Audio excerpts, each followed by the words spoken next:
dipersembahkan oleh, didukung oleh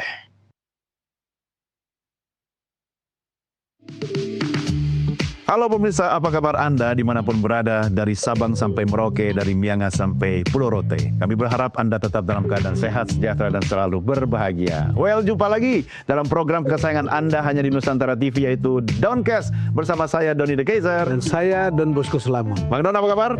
Baik. Sehat? Sehat. Semangat, tos dulu Bang. Katanya sekarang harus tos biar nggak selek. Sebetulnya agak capek juga dengar cerita tentang Kontroversi jasa. Aduh, padahal sekarang tetap saya mau bahas itu Bang ya, Don. cuman memang menjadi menarik karena sudah maju ke satu tahap lebih konkret. Betul. Yaitu ke penyidikan. Ya, yang Bareskrim kan sudah clear. Betul. Sekarang kita geser ke Polda ya Bang ya. Betul. Nah, kita mau kulik nih soal Polda. Ya. Tapi kita bahas sama Raja Bareskrimnya. Ya, itu yang sudah tampil di mana-mana. Betul. Beliau adalah Komisaris Jenderal Polisi Purnawirawan Susno Duaji. Kabareskrim tahun 2008-2009. Jenderal Susno, terima kasih bergabung bersama Downcast. Sama-sama. Sehat. Jumpa lagi kita, Jenderal. Jumpa lagi. Salam pada pemirsa sekalian. Iya, ini tadi Setelah masuk ke tahap penyidikan, sebetulnya perlu ada penjelasan. Tahap penyidikan itu seperti apa? Nah, itu dia. Ya, penonton kami mesti. Dalam sesuatu peristiwa dilakukan penyelidikan. Ya. Penyelidikan ini mengumpulkan alat bukti. Ya. Informasi-informasi yang masuk dari pelapor ditingkatkan menjadi alat bukti. Ya. Bisa berupa keterangan saksi, bisa berupa keterangan ahli, bisa berupa scientific dan sebagainya. Ya. Setelah itu lengkap, minimal 2, baru menjadi tingkatkan menjadi Penyidikan. Apa bedanya penyidikan dengan penyelidikan? Pada penyidikan itu sudah ada upaya paksa. Contohnya, boleh melakukan pemaksaan penyitaan. Kalau tidak mau seseorang disita, maka dia bisa kena hukum. Bisa juga seseorang dipanggil, satu kali dipanggil tidak hadir, panggil kedua.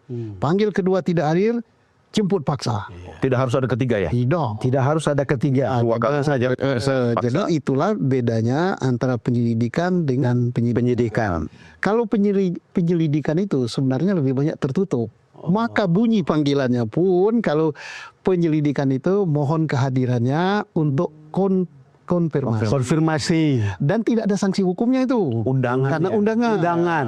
Kayak undangan makan siang. Betul. Kalau datang.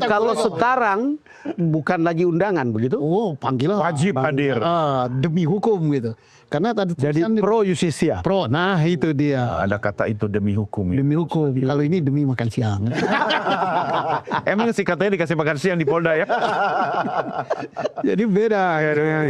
Artinya polisi sendiri Pak Susnos pasti sudah punya keyakinan sehingga ditingkatkan ke tahap penyidikan. Tadi Kan? disebut ada dua Minimal 2. Karena polisi kan punya hak untuk memaksa gitu kan. Iya, minimal 2 alat bukti. Dan ini pun sudah dilaporkan kepada jaksa penuntut umum bahwa laporan polisi nomor sekian dengan alat bukti yang kami dapatkan ditingkatkan menjadi penyidikan. Namanya SPDP, surat pemberitahuan dimulai penyidikan.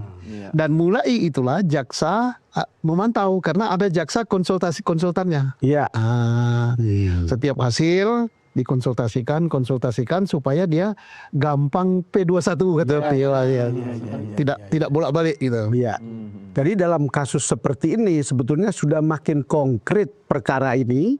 Kasus kontroversi ijazah ini makin mendekati misalnya entah ke pengadilan atau kejaksaan dan pengadilan dan seterusnya. Ya, makin terang. Ya, makin terang jalannya untuk maju ke situ. Tetapi juga ya masih ada peluang bagi orang yang jadi tersangka itu untuk bebas. Kenapa? Bisa saja nanti surat perintah pemberhentian penyidikan. Ternyata alat bukti yang didapat itu tidak begitu kuat, tidak saling bersesuaian, maka bisa dihentikan. Iya. Oke, jadi proses penyelidikan menemukan. Boleh saja. Nah, Jenderal, ini biar diklarifikasi sekaligus pemirsa kita paham. Kita bicara soal kontroversi ijazah. Saya pinjam misalnya Bang Don, ya kan? Asli atau palsu nanti pengadilan dong. Pengadilan, ya kan? Ijazah itu identik di Bareskrim, clear. Sementara di Polda ada unsur pidana, tapi kasus pencemaran nama baik. Nama baik. Clear ya? Iya. Dua kasus berbeda. Beda. Nah, tadi Anda menyebutkan Roy Suryo kan statement dia ahli dalam kasus yang di Polda. Polda maupun yang berada Di Baris Krim. Karena dia kan bukan pelapor, katanya dia. Iya, iya. Nah, Tapi dia kan terlapor. Dia terlapor. dia terlapor untuk di sini. Untuk Polda. Mengapa terlapor? Karena dikatakan Pak Roy Suryo ini kemana-mana menceritakan tentang objeknya Pak Jokowi. Ya, pencemaran nama baik. Pencemaran, mau Pak Jokowi jasa palsu dan sebagainya. Yang dicemarkan ini merasa ya tercemar gitu. Padahal ijazah saya asli kok dikatakan palsu gitu. Oh iya, sehingga saya laporkan. Tapi Pak Roy Suryo berlindungnya, saya kan bukan pelapor, ya. Saya ahli. Iya. Tapi ahli berceritakan kemana-mana. Iya, iya. Kan kemudian orang selalu mengatakan ada fitnah, ada pencemaran nama baik. Apa sebetulnya bedanya dua itu? Ya ini kan sebenarnya beda-beda tipis. Ya. Beda tipis, tapi berbeda sekali gitu. Oh, Nah, oke. Kenapa? Kalau misalnya fitnah, sesuatu yang tidak dikatakan iya. Misalnya, saya kan dikatakan ganteng sekali gitu kan. Padahal saya nggak ganteng kan. Ganteng. Atau saya dikatakan melakukan suatu perbuatan melawan hukum, padahal saya tidak. Nah itu namanya fitnah. Nah. Dan mencemarkan nama baik. Nah kalau fitnah itu berbohong. Nah menuduh sesuatu yang bertentangan tidak dia lakukan. Iya, iya, iya. Cuma ini kan Jenderal dari statement Polda, ini kan sudah masuk penyidikan. Ya. Akan ada tersangka. Ini proyeksi pasti atau tadi Anda katakan bisa ada tapi kemudian batal atau gimana nih? Harus ada dong. Harus sudah penyidikan. Kenapa? Menurut polisi. polisi. Hanya belum diumumkan saja ya. Karena dia udah berani mengatakan ini tindak pidana. Ya, Dalam ada kasus penyidikan ini dengan penyelidikan setelah menemukan 2 alat bukti minimal yang menjadi penyidikan. Setelah penyidikan ini kan untuk menentukan siapa pelakunya. Iya. Iya, iya. Nah, siapa pelakunya ini mungkin 2-3 hari lagi A, B, C sebagai tersangka. Yakin ya Pak 2-3 hari lagi? Ya misal harus itu. Kalau tidak nanti orang bertanya-tanya, berani nentukan meningkatkan penyidikan kok gak ada tersangka. Ya. Yang disidik siapa?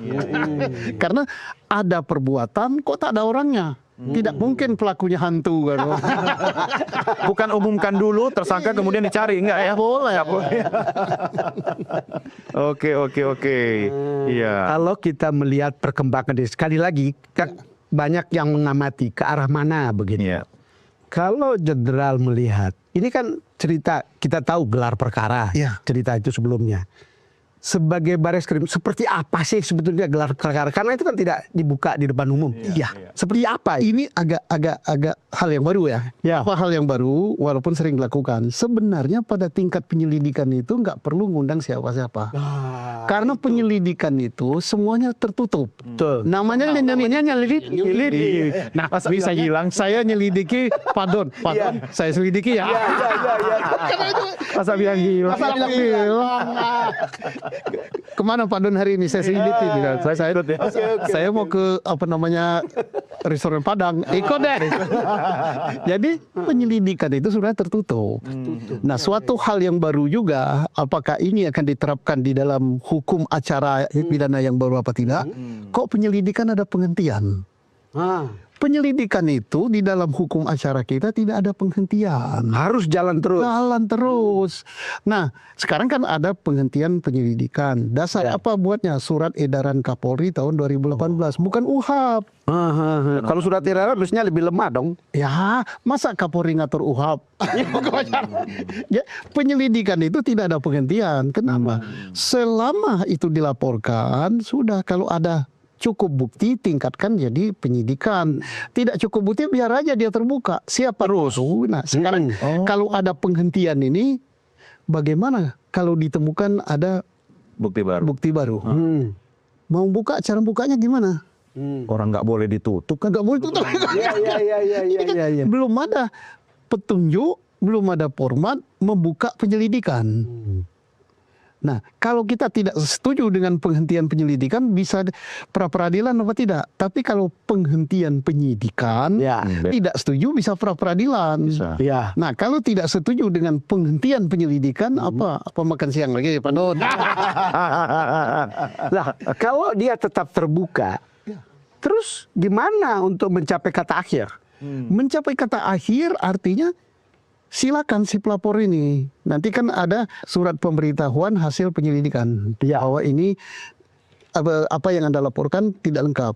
Tolong dilengkapi. Kalau dia tidak mampu? Tidak mampu sudah, berarti Anda tidak mampu melengkapkan apa yang Anda laporkan. Kan bukankah yang melaporkan, yang mendalilkan itu harus membuktikan. Iya, iya. Nah, Dia kewajiban boleh mencabut atau digantung aja begitu? ini tidak digantung, ini kan karena jalan terus dia kan. Iya, iya. Jalan terus, dia melaporkan, makanya ini tertutup. Tidak boleh dicawe-cawekan bahwa hasil penyelidikan kami gini, berarti udah kasihan yang terlapor kan. Iya. Kalau mencabut laporan gimana, Pak? Karena ini bukan delik aduan, tidak baik cabut-cabutan kan. Sekali tanam biar tumbuh dia. Iya.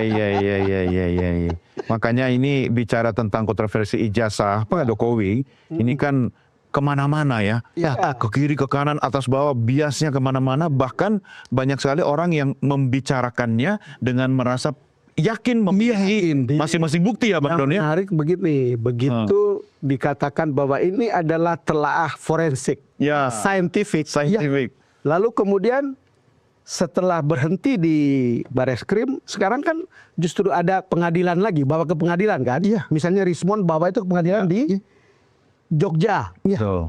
karena katanya ada novum. Novumnya itu adalah cerita apa gitu, lupa saya. Tapi kira-kira kalau yang begini kan berarti tidak akan pernah selesai kasus ini. Novum itu untuk sesuatu perkara yang sudah diputus, ya. Oh iya. Kemudian ditemukan bukti baru, dibuka lagi misalnya. Novum itu buat yang inkrah. Iya. Oh, ini berinkrah aja belum? Belum. Tingkat pertama saja belum. Nah, jadi satu. Yang kedua kan tadi apa tadi digital forensik. Iya, digital Nggak forensik. perlu digital karena yang dipersoalkan ini kan ijazah. Ya, Betul. Ijazah ini hasil produk tertulis. Ini kan Ada barangnya. analog. Iya. Bukan forensik kecuali yang berada di dalam HP itu. Kecuali misalnya isi daripada tabungan saya berupa duit kan digital itu kan. Saya transfer digital itu kan. Nah, itu digital, ini enggak. Barangnya ada dan yang asli itu hanya satu.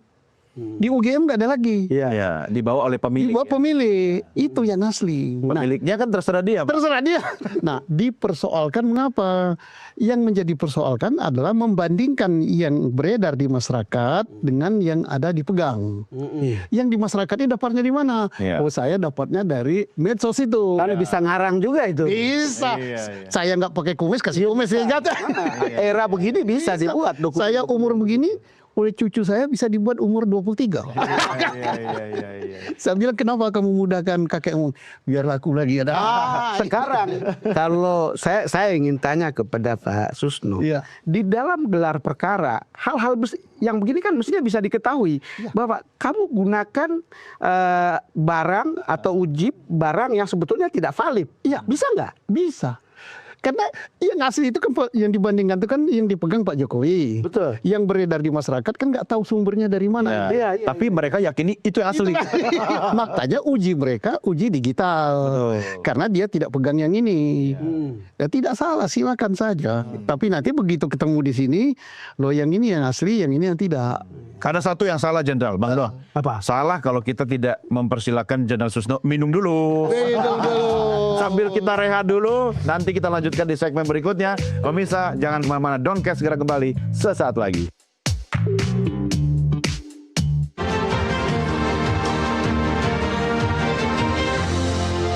Dipersembahkan oleh,